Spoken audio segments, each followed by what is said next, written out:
As you can see, we have something very special happening right here on stage in our exam room today. Mary is a 49-year-old female who's been living with a mole on her face that she's wanted to get rid of her entire life.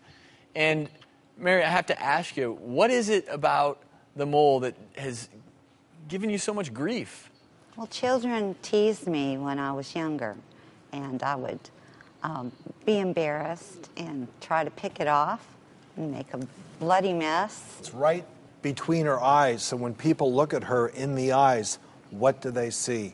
They see this mole. And this is something that you've been thinking about since you were just a little kid. I saw it every day when I go to brush my teeth, when I wash my face. And that's what you would see, and that and nothing else. I else. see what people are looking at when they look in my eyes and look at me.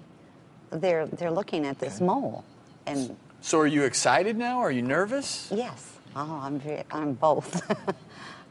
So Travis, walk us through this. We're going to do a little plastic surgery. She's completely sterile here, and I have a great assistant here, Rob, working with me today. I'm doing a special cut with the scalpel, beveling it so that I have edges that will be everted when I close this mole. You're not feeling a thing, right? I hope it's numb. Okay. Yeah. She was anesthetized before she came out. You know, this is her face. This is a very sensitive area, so the whole planning of this incision is based on the natural lines of expression in her face. And, you know, as you can see, this is a little bit of what we would call a vascular area, meaning that there is a little bit of bleeding that we have to stop, correct? So we're going to do that right now for her. You may see a little bit of smoke. What Dr. Orden is doing is he's actually closing off blood vessels with the cautery device. Right. And that's the smoke you're seeing. Something that we use in medicine all the time.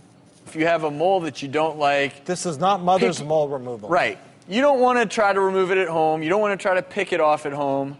Because if you do, you're going to end up with a big scar. We're going to close it with clear, dissolvable stitches below the skin, and then we're going to use special tissue glue, Durabond, that we're going to put on top of that. Ultimately, when this heals, you're never going to see it. One of the reasons that people do get their moles removed is because sometimes moles change. And sometimes you have to be concerned, is this mole cancerous?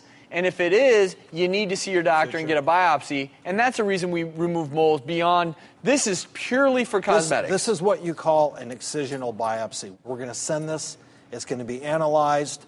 I mean, I'm 99.9% sure that this is benign. Why? She's had it all her life. It hasn't changed. There are really many reasons to get these moles removed. And one of them can be, hey, I just don't like it. Well, absolutely. And you're going to see Mary minus her mole. She is going to look significantly better. She's just going to look cleaner. Let's see Mary's face without her mole. Smile. Obviously, the mole is gone. You see a little incision line which will disappear. We place that in a natural crease in her nose. It's a little red there where the stitches were placed, and then we use that special glue which is making it a little bit red. But when that all heals up, it's going to be nice and smooth, and you will be moleless. All right.